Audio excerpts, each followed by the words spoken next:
Que a graça do nosso Senhor esteja com os irmãos e amigos, que o Senhor possa nos abençoar hoje e que Ele tenha misericórdia de nós. Irmão, nós estamos com uma série de pregações em Mateus. E hoje nós iremos tratar Mateus 4, 12 a 17. Os envelopes estão lá atrás, tá? Mateus 4, 12 a 17.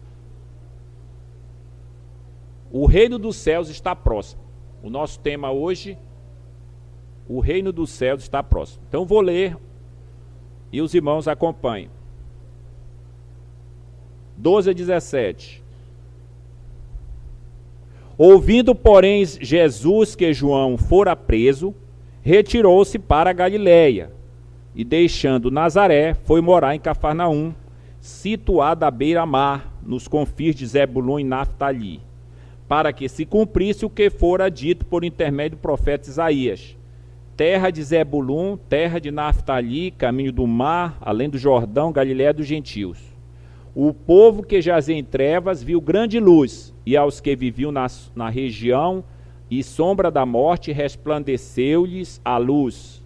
Daí por diante passou Jesus a pregar e dizer: arrependei-vos, porque está próximo o reino dos céus. Amém. Vamos orar.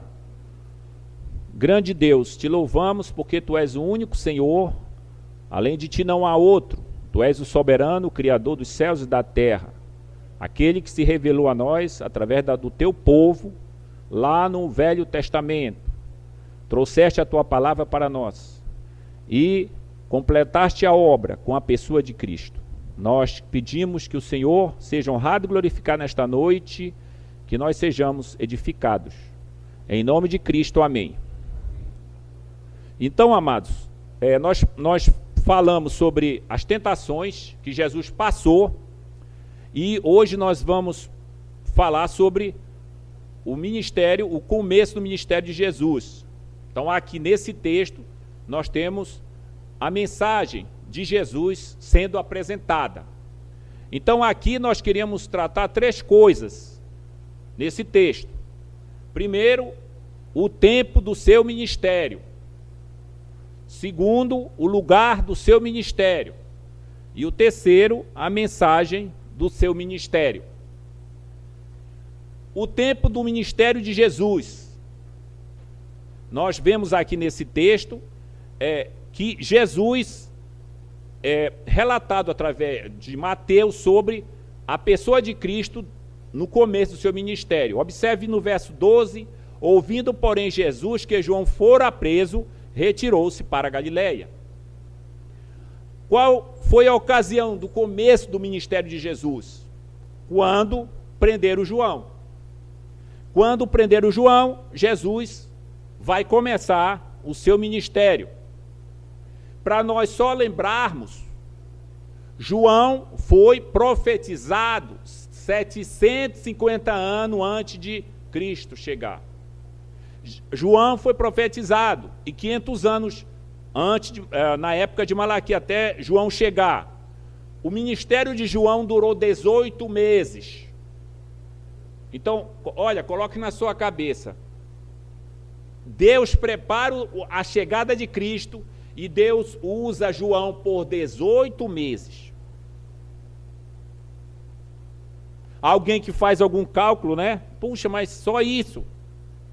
Então João não imaginava que seu fim seria ser preso. Muitas vezes você passa pelos problemas e você acha, porque é crente, porque você já conhece Jesus, vai ser 100% bom. E que não vai ter nenhum percalço, não vai ter nenhum entrave. Mas João teve problema. E esse homem era elogiado por Jesus como um dos maiores homens da palavra de Deus. Aquele homem que era fiel, que pregou o evangelho. Então, ele teve o tempo para falar de Jesus. ele teve o tempo de conhecer Jesus, ele teve o tempo da salvação. Você, irmão, que está aqui, você que está aqui entre nós, quanto tempo o Senhor tem dado para a sua vida? Quanto tempo? Tem uns que vivem 40, outros 50, outros 20, outros 30, outros 70, outros 80. Quanto tempo Deus tem dado para você? Ele tem dado esse tempo para você conhecê-lo e proclamar a sua palavra. Ele deu o tempo para João. João era primo de Jesus. E esse João só serve ao Senhor assim, de maneira específica, 18 meses. 1 ano e meio. Muito pouco, 750 anos e só serve 18 meses. Que tipo de cálculo é esse? Mas a eternidade havia planejado o ministério de João, para que o ministério de João fosse frutífero. Então toda a vida de João foi dedicada a preparar o caminho do Senhor. Nasceu para isso. Você nasceu para quê? Você tem que fazer essa pergunta. Para que eu nasci? Você nasceu de acordo com a palavra de Deus para glorificar o seu nome, para servir o Senhor. João nasceu para isso, mas ele estava sendo profetizado sobre a sua vida. Então, amados, nosso tempo é breve. Nós temos pouco tempo. 50, 70 anos é pouco tempo. E João serve ao Senhor durante esses 18 meses, lá na Galileia. João não foi pregar em Jerusalém, no lugar onde tinha as pessoas importantes daquela comunidade, mas João foi pregar lá na Galileia.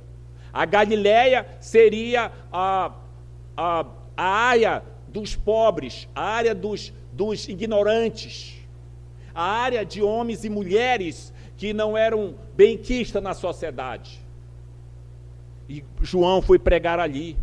E aqueles homens importantes corriam para ali para ouvir João. Mas eles queriam só descobrir algum erro em João, na sua pregação. Eles não queriam arrependimento. Então, isso foi importante na vida de João, ser uma testemunha de Jesus. Mas Deus quer que você e eu sejamos testemunhas de Jesus onde você estiver. Eu estava falando com uma pessoa, né, que ela trabalha numa área que eu, Melquides, não posso falar de Cristo, porque eu não tenho acesso ali, mas a gente conversa com ela, fala com ela sobre Jesus e trata algumas coisas e ela vai e fala lá. E aí eu digo, olha, você é uma testemunha aí, você tem que levar a palavra de onde você estiver, seja a profissão que você tenha, você tem que ser uma testemunha. Dando oportunidade para falar, você fala. Então nós temos aqui esse João. Jesus sabe aqui que a hora dele não tem chegado, mas de João já chegou. João ficou preso por aquele homem malvado, aquele homem chamado Herodes. E aí você pode pensar, mas como é que pode? Como é que Deus permite com que um homem justo, um homem dedicado, fique preso na mão de um tirano? Imagina o João lá dentro da prisão. Você acha que é fácil? Mas a gente, quando lê a história, a gente está lendo a história e olha para lá, a gente pode fazer julgamentos. Mas quando você está passando pelos problemas que você passa, você acha que é fácil? João estava ali na cadeia. O que passava na mente de João? Eu servi o Senhor e eu agora estou aqui. Mas uma coisa é certa, João tinha cumprido o plano de Deus. É isso que Deus quer com o irmão aqui. Então, aqui nós podemos mencionar duas aplicações importantes aqui nesse primeiro ponto. Primeiro, aprendemos com o tempo do ministério do Senhor, que o Senhor edifica a sua igreja. Você pode ver aqui não aparece o nome da igreja, mas aqui é o princípio da edificação da igreja do Senhor. O que isso quer dizer, amados? Isso quer dizer que você é substituível. Você e eu. Muitas vezes você vai se tornando uma pessoa importante na obra dele, no trabalho dele na igreja. Aí alguém pode dizer, mas a obra só vai por causa do irmão Melquide. Não, o irmão Melquide é indispensável. Quem edifica a igreja é Jesus. E ele levanta quem ele quer. Você observa aqui, né? O João vai morrer, mas a obra vai continuar. Deus manda a João 750 anos a profecia, mas a obra vai continuar com Jesus. Jesus vai morrer, mas ele vai ressuscitar, e ele vai subir aos céus, e ele vai continuar edificando a sua igreja.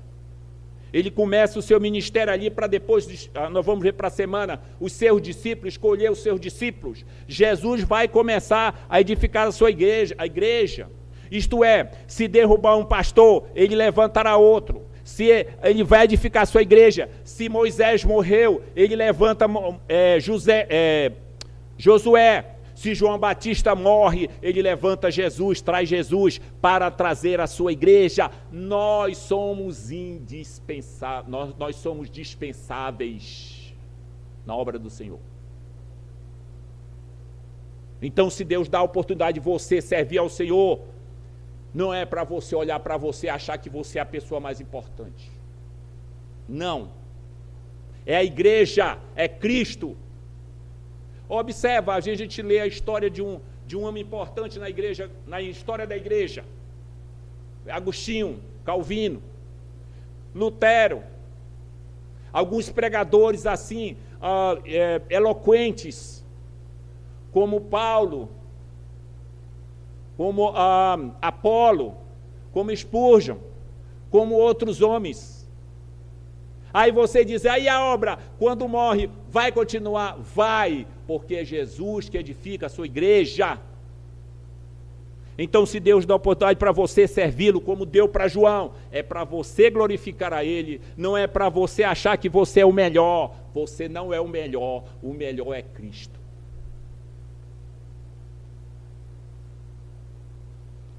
A igreja não é edificada por homens.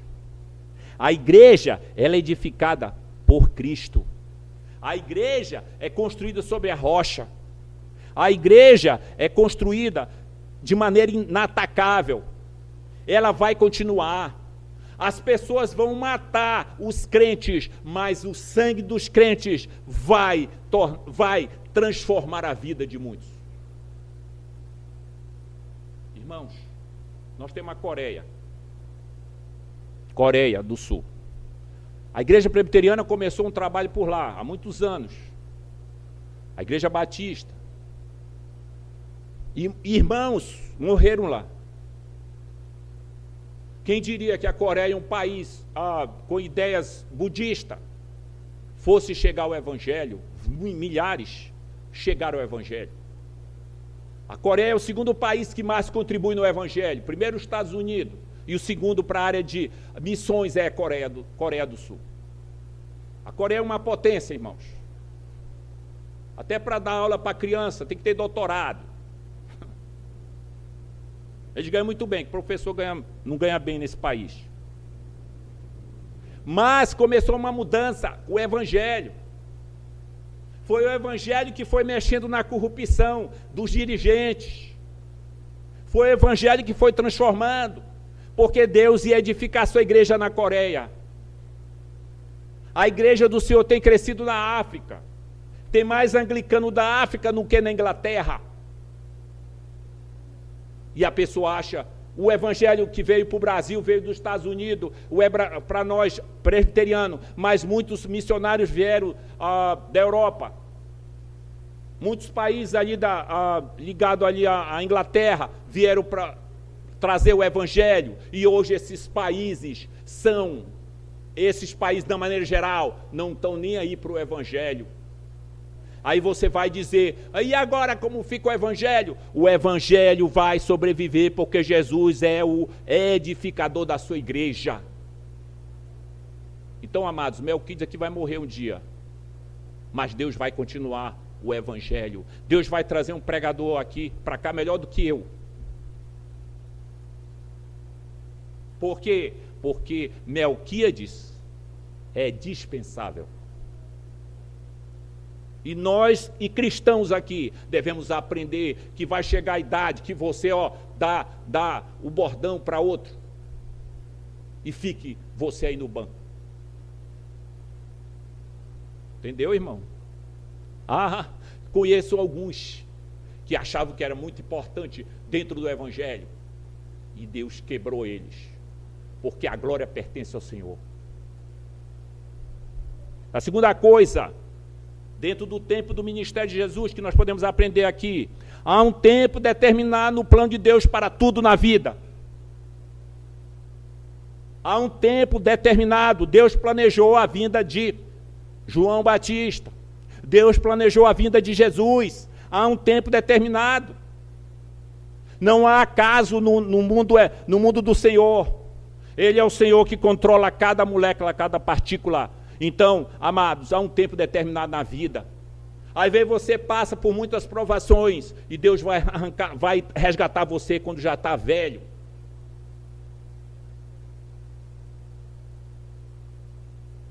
E às vezes, né, numa igreja aí, conversava com um irmão, e a gente, na época, estava nessa igreja,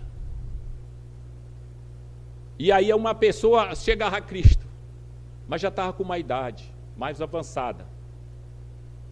Ele dizia, Melquides, e aí, Melquides, esse chegou a Cristo já muito velho, não vai mais dar para ir para levar o evangelho. Eu digo, calma aí, Deus tem o seu plano para salvar na idade que Ele quer. E tem uns que Ele nem salva, deixa morrer no seu pecado. Então, graças a Deus que esse aí chegou a Cristo. Mas não dá mais para fazer nada. Então você vai fazer, tu é mais novo. E Ele vai orar pela gente. E Ele vai levar o evangelho onde Ele estiver, com a sua idade. Por quê? Porque para Deus todos nós somos importantes para Ele, para a obra do Senhor. Porque Ele decidiu na eternidade contar com a gente. Mesmo que nós somos dispensáveis, mas Ele decidiu contar com a gente. Ele decidiu na oração que você tem que orar pela obra para caminhar. Ele decidiu que você tem que orar pelos obreiros para que Deus mande mais gente. Então, amados, tudo tem o seu tempo determinado. Meu pai chegou a Cristo com 70 anos. Eu que estudei a Bíblia com ele 1 ano, e depois ele crê em Jesus. E com 70 anos não dá mais, ele tem amizade com gente jovem, né? A cabeça dele é outra, enquanto o jovem está sonhando, ele já quebrou um bocado de coisa na vida, então. Aí eu arranjei uma igreja onde tinha mais velhos, idosos, para ele ficar. E ele durou 90 anos. E ele comprava a Bíblia, entrava no avião e entregava as Bíblias. Eu disse, papai, mas o senhor está gastando muito. Eu vivi 70 anos contra o Senhor. E eu vou usar meu dinheiro para levar o evangelho. E morreu o crente. Assim, né? Na hora da morte ali, papai, e aí? Tá certo? Não. Tem alguma dúvida aí? Não. Eu vou morrer em paz. Eu vou entrar no céu por causa de Cristo. Entendeu, amado? Você aqui tem que morrer crente. Não importa o que você viveu no passado, mas você tem que morrer crente. Porque você participa na obra do Senhor. O segundo lugar, o ministério de Jesus. O ministério de Jesus, amados. O que acontece? No ministério de Jesus, ele vai para Cafarnaum. Ele não vai para Jerusalém. Então, primeiro, nós vimos sobre o tempo do ministério de Jesus. Agora, o lugar do ministério de Jesus. Observa aqui no verso 12. Ele retirou-se para a Galiléia. Verso 13. Deixando Nazaré, veio estabelecer-se em Cafarnaum, que fica à beira-mar, na terra de Zebulun, de Naftali. Observa que isso estava na profecia há 750 anos, que Jesus iria para era para Cafarnaum, para Zebulun e Naftali. Estava na profecia.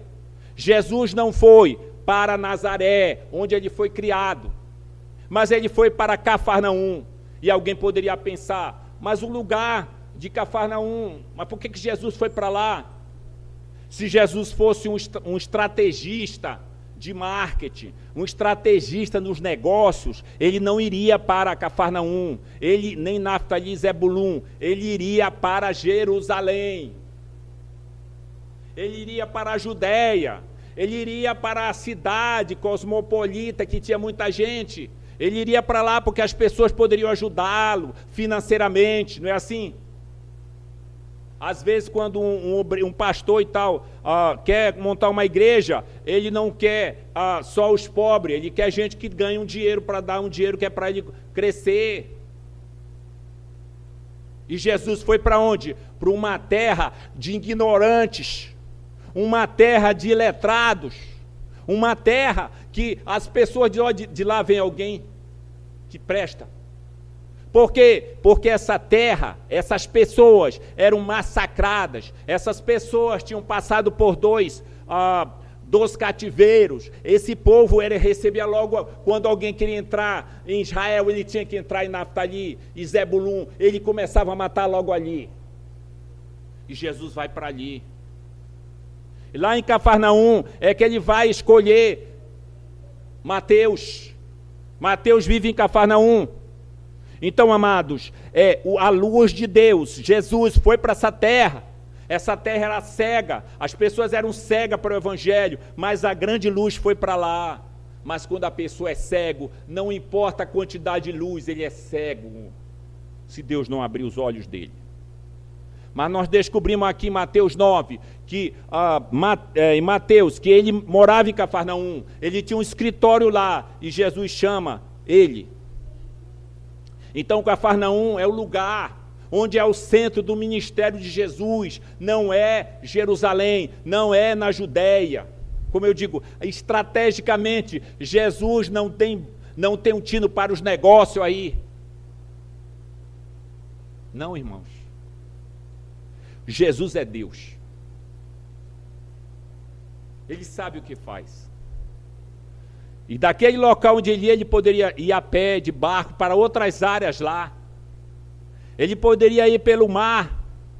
Jesus foi para aquele lugar. Então a Galiléia dos gentios, onde Jesus foi começar seu ministério, Jesus implanta ali o seu trabalho, em Zebulun e Naftali. Chegou naquele lugar que era um local de trevas, um local de pessoas sem esperança, mas Jesus começa o seu ministério ali. Observa, esse local aqui, irmãos, essa área aqui, foi comprado pelo pastor João Crisóstomo. Já morreu. Era aquele pastor que quando eu ia na casa dele, comer, no almoço, e eu tinha que orar e não errar no português. E ele era professor de português. E ele era escritor, escreveu um livro sobre crase, né? Quem quer aprender vai na internet, tem. E ali, muitas vezes, né, eu ia orar e eu errava na parte do verbo das pessoas. Meu querido, tu erraste aí, rapaz, não pode errar não. Eu digo, mas pastor, tu não pode errar. Foi ele que comprou esse local. Ele abriu uma missão, ele não poderia ir, mas ele conseguiu o dinheiro que ele ganhava. conseguia pessoas para ajudar e preparava as pessoas para levar. Ele não era um homem de evangelizar assim, mas ele arranjava irmãos e dava um valor para eles evangelizarem. Quem diria que eu vinha para cá? E ele dizia: Melquides, tu tem que pregar o evangelho. Eu digo: pastor, mas eu estou... Não, tu tem que pensar além.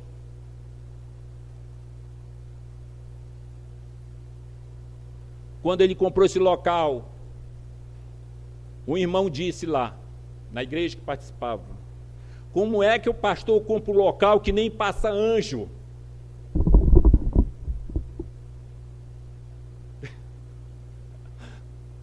É um local escondido, não tem nem rua, só é uma viela. Mas o pastor tinha visão missionária. Tem vários locais que foram comprados, o pastor comprou. E o pessoal dizia: tu é louco, João. Não, Deus me deu uma visão que eu tenho que comprar ali. E lembra que aqui não tinha nem documento, né? Por isso que está difícil até, eles estão tentando, porque não tem documento. Mas o evangelho chegou aqui, tem chegado aqui. Por quê? Isso. O pastor João Crisóstomo. Que é isso, irmão? Primeira coisa para nós aprendermos dentro desse assunto, do lugar. A graça de Deus se manifesta em lugares mais improváveis. O mundo dá valor local, de prestígio, de intelectuais, de pessoas importantes. Jesus dá valor às pessoas. Às pessoas. Não é o grau de conhecimento ou de riqueza. Jesus pode salvar o rico e salva o pobre, mas Jesus dá valor às pessoas. E onde se manifesta nos lugares mais improváveis, em Cafarnaum, em Naftali. Quem diria que o Senhor do mundo ia morar ali? Não é o local, irmãos. Não é o local na sua vida. Por que eu nasci nesse estado do Amazonas, longe, que nem o Brasil conhece direito? E ainda nasci lá na ilha do Marrecão. Mas Deus salva quem nasceu lá no interior, quem nasceu lá na grande cidade. Ele salva porque sua igreja é composta de pessoas de toda raça, tribo e nação. Entendeu, amados? Não é o local. E aqui, Deus havia determinado que o seu filho ministraria em Zebulon e Naftali. Então, nesses locais improváveis, o Espírito de Deus estava ali. A segunda coisa aqui que nós temos que aprender sobre o plano de Deus, ele abrange todos os momentos da nossa vida, mas todos os detalhes. Todos os detalhes.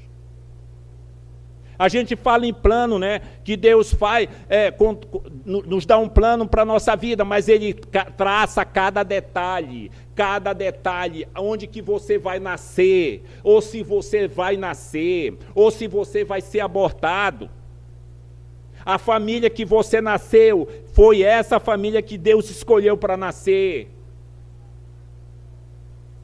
Como conheci uma pessoa que dizia lá para a mãe dela: olha, eu tenho sonhado que eu não sou dessa família, eu não nasci nessa família tão pobre. Eu acho que me entregaram, mas eu não nasci, eu nasci para ser grande. Não, cada detalhe na sua vida foi Deus que fez, até a sua queda. E até a sua ascensão. Então, amados, os detalhes é o Senhor. O detalhe de ir para Naftali. A terceira coisa, a mensagem do mestre. A mensagem do mestre. Qual era a mensagem do mestre? Era em cima da mensagem de João Batista.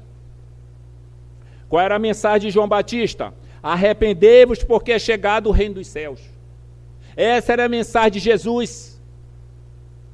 Em primeiro lugar, aqui na mensagem, quero que você observe exatamente a mensagem de João Batista que ele pregou. Ele pregou essa mensagem: arrependei-vos porque é chegado o reino dos céus.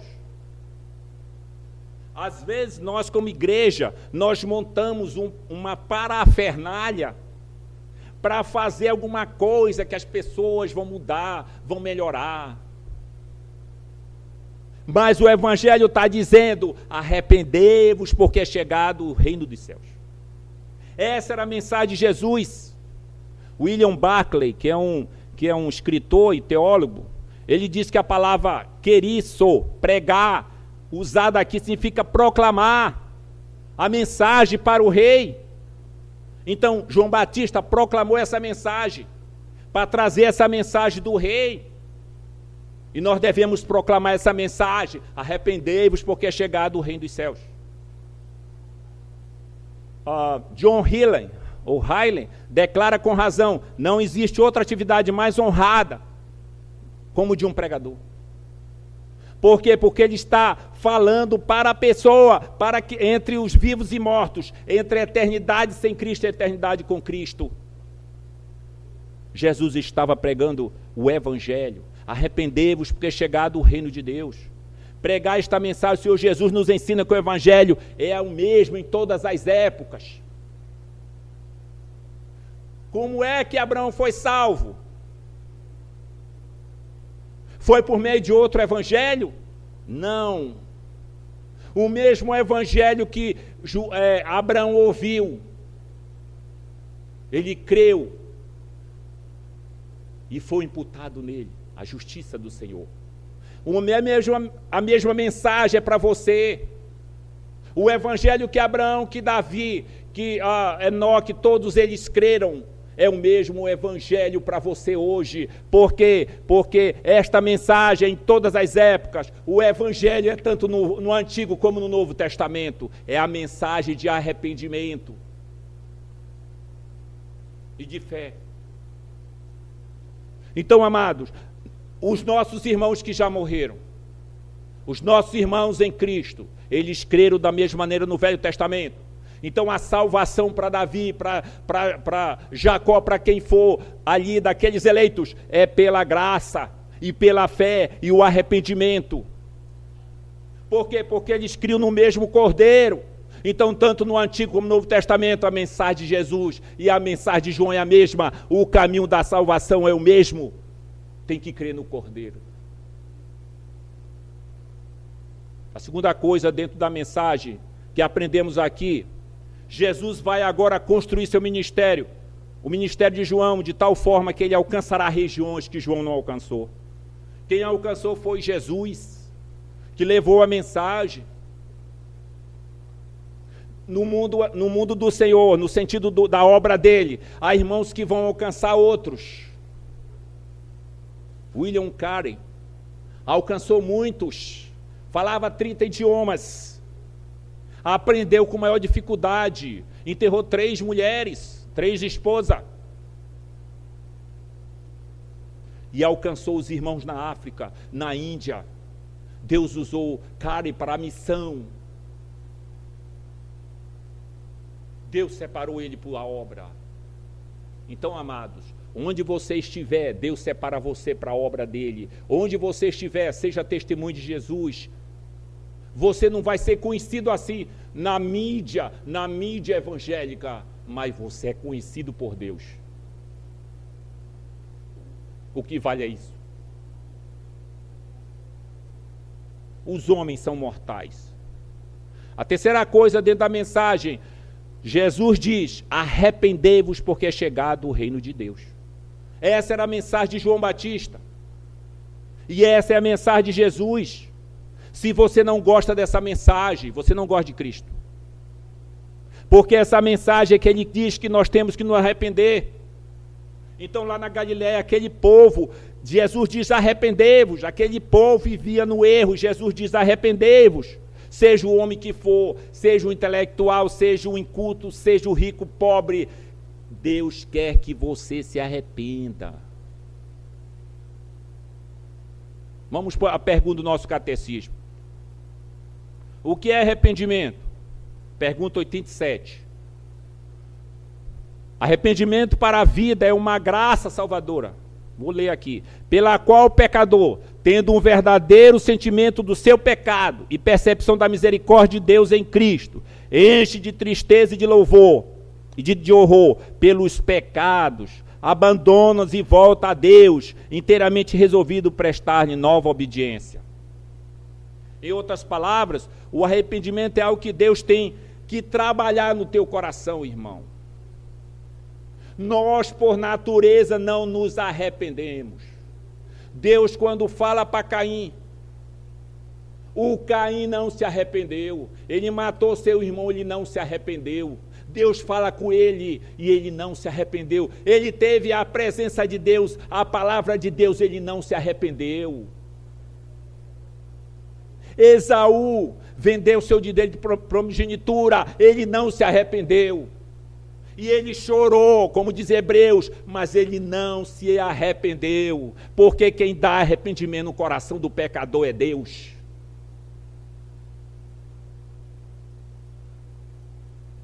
Tem um homem aí, né, conhecido no Brasil, e ele estava falando com um pastor reformado, e ele diz para o outro: olha, esse aqui, Deus já revelou para ele, mas eu não. Ele ainda não me chamou. Que é isso? É difícil. Quem dá arrependimento é o Senhor. É Deus que trabalha no teu coração, irmão. Existe um irmão, ele tem uns 3 livros assim de teologia, August Strong, conhecido.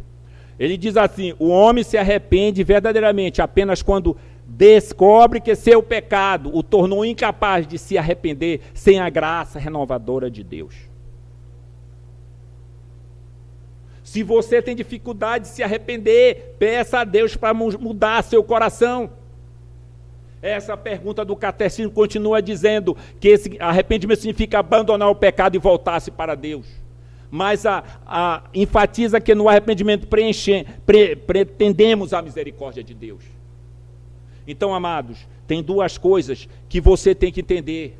A pessoa arrependida é aquela: não são as circunstâncias que fizeram eu agir assim, não são o meio que fizeram eu agir assim, não é a genética que fizeram eu agir assim, mas eu agi assim porque eu sou o problema. Eu sou o problema, por isso que eu agi assim. Por isso que eu fiz isso que não devia, porque eu sou o problema, a fonte do mal está em mim. É isso que Jesus quer que você reconheça. Quando você peca, você diga: Senhor, o problema sou eu. Jesus, né, o Rousseau, um pensador aí, um homem, não posso nem falar uma palavra aqui, não queria nada. Não, o homem é bonzinho, é um selvagem, bom. Para Deus, não. Você e eu somos maus. Então você, quando erra, quando peca, você tem que dizer: Senhor, eu pequei, porque o problema sou eu. Mas ao mesmo tempo você tem que trabalhar com 2 pensamentos. 2 pensamentos. O que é isso? São 2 pensamentos simultâneos. Eu sou o problema, Senhor, mas Deus é misericordioso. Porque o diabo quer que você olhe para você e diga: você se diz que é fiel, você diz que lê Bíblia, você diz que dá o dízimo, você faz isso, faz aquilo, mas você errou. Você não merece estar no céu. Mas você diga para o diabo: o Senhor é misericordioso, Ele pagou meus pecados, Ele morreu por mim.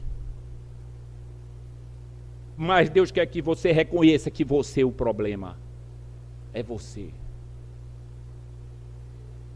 Um menino, uma pessoa me falando de um menino de 10 anos. Ele está começando a roubar lá no local. E aí a pessoa chamou ele e disse: mas o que houve? Por que você roubou isso?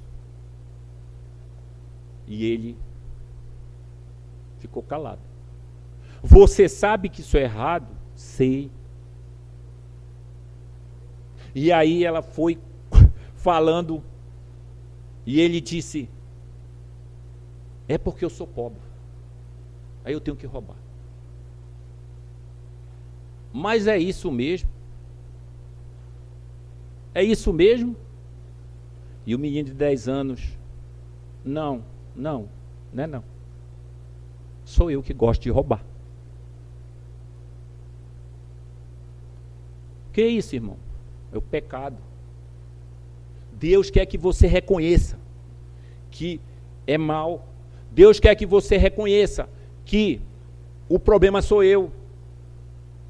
Mas Deus quer que você considere que Ele é misericordioso para perdoar seus pecados e lhe lavar de toda injustiça. Você tem pensado nisso, irmão? Conta essa história, para encerrar aqui. Conta essa história de um fazendeiro. O fazendeiro aí na área de do agronegócio, lá no Mato Grosso. E o irmão estava contando que esse fazendeiro, né, tinha uma propriedade, tinha seus empregados, seus filhos, mas ele tinha um temperamento muito forte. Muito forte. Quando você fala em temperamento forte, aquele que é bruto. Então ele era bruto com os animais, se não tivesse que andar como tinha que andar. Ele era bruto com os empregados, ele era bruto com os filhos, ele era bruto com a mulher dele. E durante anos a mulher dele aguentou ele. E a mulher dele era crente. Quando ela crê em Jesus, ela crê depois. E as pessoas dizem: ora, que agora te deu uma nova vida. Se Deus te deu uma nova vida, tu pode deixar ele. Olha lá que teologia, né? O pessoal da igreja dizia: olha, agora tu é uma nova criatura. Se tu é uma nova criatura, tu não tem mais que ficar com esse marido imprestável. Mas ela diz: não, eu vou ficar com ele. Eu espero que Deus tenha misericórdia dele. E ele, já velho, né, com 70 anos, e ele crê no Evangelho. A pregação que tinha por lá, ele foi um dia ouvir, e o pregador falou sobre arrependimento, e ele creu no Evangelho. E ele saiu alegre, e ele lembrando do que ele tinha feito. Vai ter que pedir perdão da mulher, vai ter que pedir perdão dos filhos, vai ter que pedir perdão dos empregados. Ele, puxa vida, eu vou ter que fazer isso. Sem o pastor ter falado nada. E ele diz: não, falou para a mulher dele: olha, eu vou dar testemunho de que eu agora sou de Jesus, eu sou uma nova criatura. E aí, 3 semanas depois da sua conversão, ele estava trabalhando no campo. Um empregado enganou ele. Um animal não obedeceu o que ele mandou. E ele explodiu com raiva e falou um bocado de palavrão.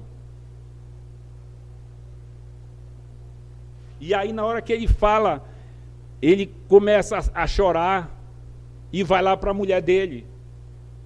Vai para a casa dele. E chega na casa dele e diz: esposa, eu não sou crente. Como é que eu fiz aquilo que eu disse que eu não ia fazer? E eu fiz. E eu me tornei um homem, mas eu não sei. Eu acho que eu não sou crente, eu não sou tão diferente. E a mulher, com carinho, né, com uma palavra: você nunca se arrependeu do seu pecado antes, e agora tem uma fagulha aí do que Deus está fazendo em você. Então, amados, você e eu somos pecadores. Nós, às vezes, erramos. Nós dizemos uma palavra descaridosa. Nós, às vezes, somos brutos. Não só aqui, mas nas nossas casas. Mas Deus quer que você se arrependa dos seus pecados. Deus quer que você reconheça que o problema é você. Quando eu criei em Jesus, eu tive que pedir perdão da minha mãe. e do meu pai. Porque eu sempre, tinha aprendido que o problema era o outro, mas naqueles dias eu entendi que o problema era eu. Portanto, nós temos que pedir perdão se nós temos ofendido alguém. Nós temos que recomeçar. Então, amados, para a gente encerrar aqui, sua atitude em relação ao pecado, você tem se arrependido? Você tem virado a costa para o pecado? Ou você é um daqueles dentro de igreja que diz assim, há 20 anos, há 15 anos eu me arrependi, agora eu sou de Jesus, eu já me arrependi. Não. Você que é crente, você que crê em Jesus, você tem que se arrepender todo dia. Um irmão muito antigo chamado John Blennet, diz o seguinte: o cristão que parou de se arrepender é um cristão que parou de crescer. Entendeu, irmão? Eu me arrependi quando eu criei em Jesus lá há tantos anos. Você e eu temos que nos arrepender todo dia que você for orar a Deus. Você pede que Ele perdoe os seus pecados.